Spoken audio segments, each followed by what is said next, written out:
আসসালামু আলাইকুম বন্ধুরা, আশা করি সবাই ভালো আছেন। আমরাও আলহামদুলিল্লাহ ভালো আছি।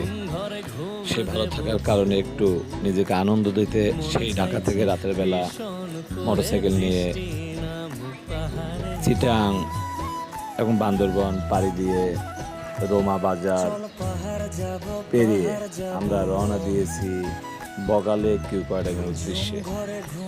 তো ঠিক বগালের আগে যে কাটাহারে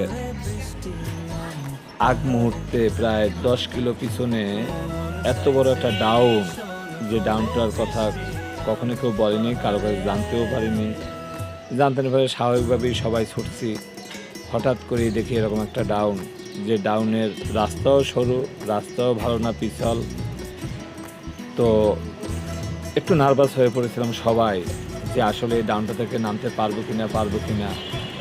তো নিজেকে কন্ট্রোল করে বাইককে খুব ভালোভাবে নিয়ন্ত্রণ করে আমরা সবাই আস্তে আস্তে নামতে শুরু করলাম। নামতে এক পর্যায়ে অনেকের কান স্তব্ধ হয়ে গেছে, তারপরে কেউ হাল ছাড়েনি।